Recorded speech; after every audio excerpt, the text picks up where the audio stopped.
Hi ladies, welcome back to the feminine universe. I am always so happy to have you here. There is nothing like having a space that is a sanctuary, somewhere you look forward to being, somewhere you can retreat and relax after a long day, and somewhere warm and welcoming to receive family and friends.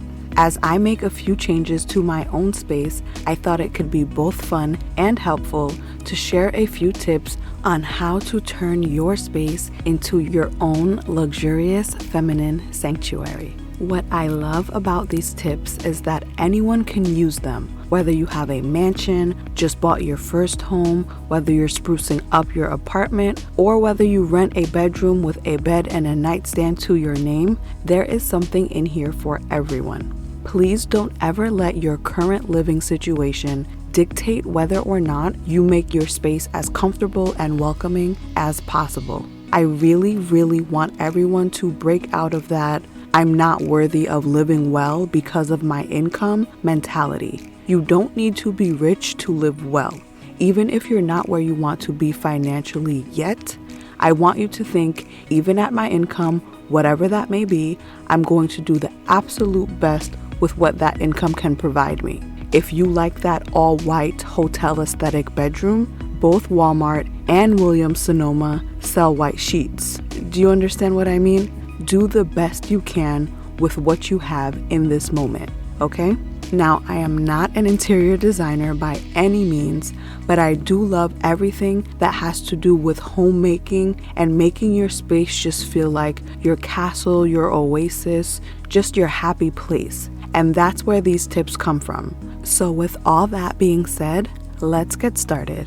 We're going to kick things off with a completely free pre-tip, which is to clean and declutter. The more bare space you can see in your home, on your floors, and on your bed, the more spacious and luxurious that space will look. So begin by throwing out things you don't need and prepare to store and organize the things that you do need. Start there and then proceed to these next 6 tips. Tip number 1 is going to be to utilize scent for both fragrance and decor. There's a reason why upscale hotels, the aforementioned Williams-Sonoma, and many other nice places we love to spend time all have those signature smells that we know and love.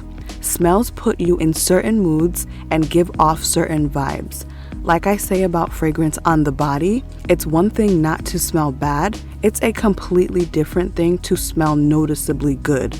This concept is the same for your space. First, you'll want to open or crack a window and let the fresh air just get in and circulate and get rid of any stuffy or stale smells. Then let the fun begin, because there are so many great ways to make your space smell amazing that are also pleasant to look at. People often overlook how your source of fragrance can also multitask as part of your decor.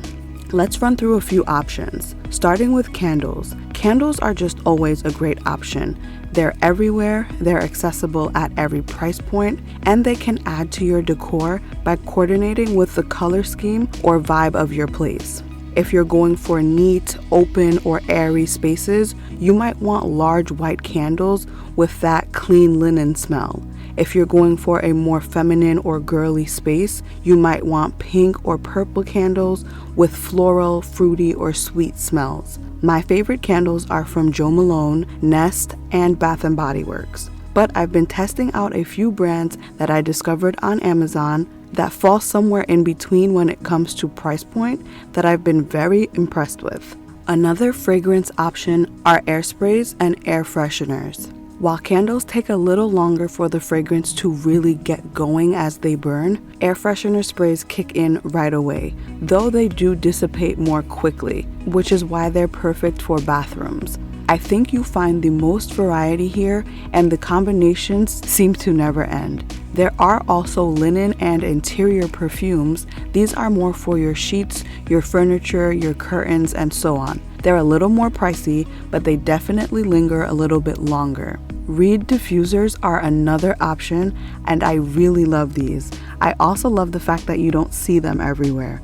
Honestly, I think I almost enjoy them more for the decor aspect than the fragrance. They give spaces such an elegant little touch. You can also put a pot of simmering goodness on the stove, where you can just add your favorite smells like vanilla, cinnamon, or lemon to a pot of simmering water and just let that scent fill your space. This was super popular back in the day, and thanks to Pinterest, it's making a huge comeback.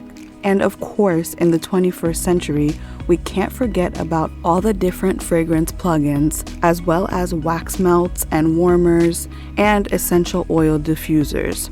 These also come in all sorts of cute shapes and designs that can add to your decor while making your place smell amazing. The next tip number 2, is to bring in flowers and plants. There are few things that give a home or a space as feminine of a touch as flowers do. They just bring this touch of beauty and charm anywhere they're placed. There seems to be an ongoing battle between choosing real flowers or faux flowers. I love them both equally. They each have their own pros and cons. They give you different things and require different upkeep. I was not blessed with a green thumb, and I don't always have time for the upkeep of real flowers, so I personally only keep real flowers on my kitchen island and a green plant for my office desk area. Everywhere else has faux flowers and plants, and they are lovely. I get compliments on them all the time. A few great places for flowers are somewhere in your entryway, your living room, and your bedroom. Green plants or non-flowering plants add a certain understated lush element to a space. They are great anywhere, but I find them especially appealing in bathrooms, libraries, or near your bookcase desk area. And the kitchen is a great place for either flowers or plants, or even both. Tip number 3 is to incorporate strategic decor pieces. You don't need to redo your whole place to elevate it. You just need a few strategic additions.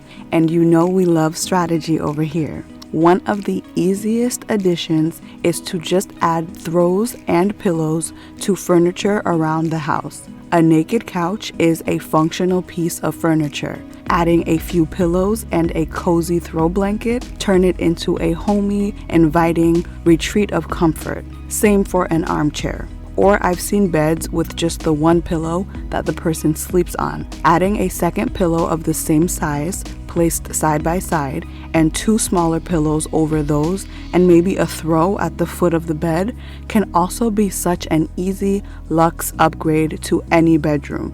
Another strategic addition is adding or upgrading the mirrors. Aside from serving as gorgeous decor in all sorts of shapes, sizes, and styles, well-placed mirrors also serve to create the appearance or illusion of more space. I'd also say to consider adding a rug as part of your strategic decor. I'm not going to hold anyone on this one. Rugs can be a little pricey, but the prices tend to vary and go up based on size. So go for a small rug for a nook or smaller area if you want to keep the cost of that down. The results from bringing in any of these strategic pieces are pretty instant. Once you add them to a room, you will see an immediate difference and upgrade.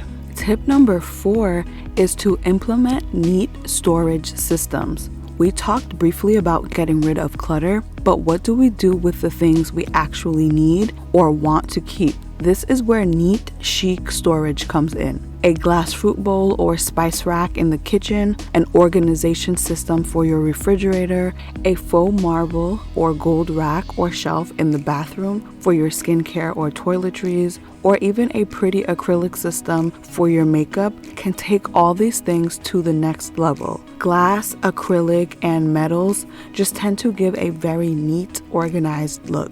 Implementing these neat storage systems also assists in making room on your floors and countertops, which makes them look more spacious.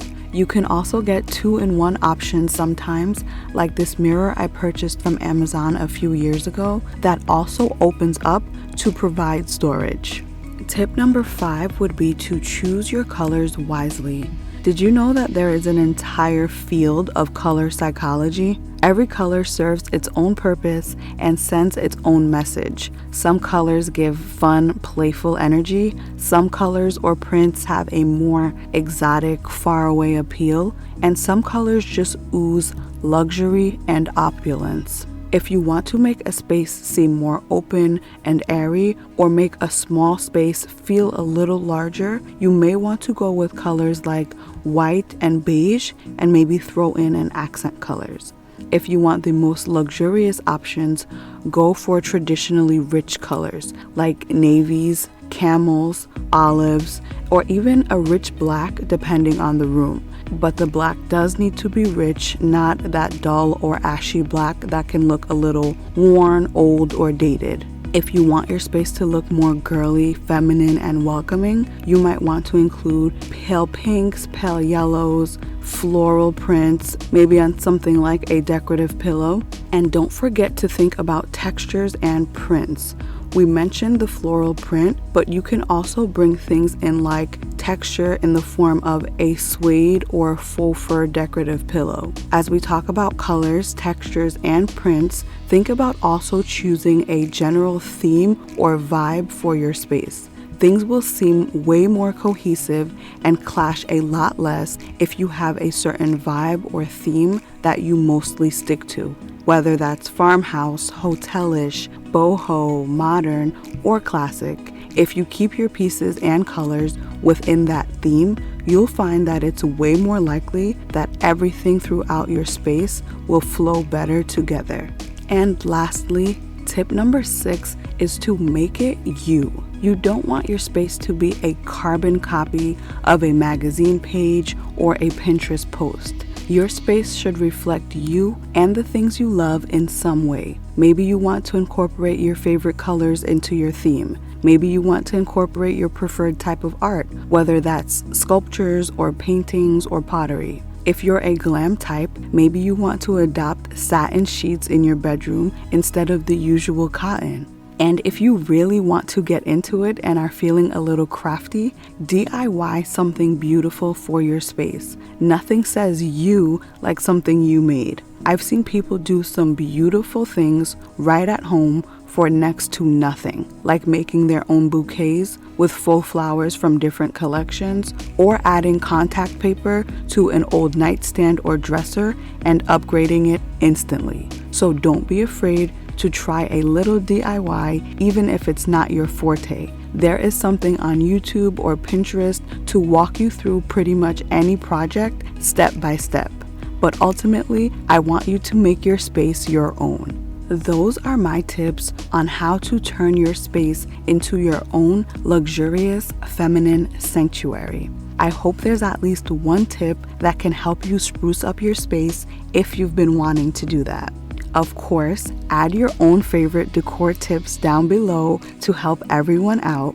I'm definitely open to getting a tip or two while I change up some things over here. And let me know if you ladies would like to talk some more about how in many ways luxury is a mindset, and talk about all the different ways you can live quite well, whether or not your pockets are where you want them to be at the moment. And yes, fall fashion is coming. Until next time, ladies, stay feminine, stay focused, and have fun.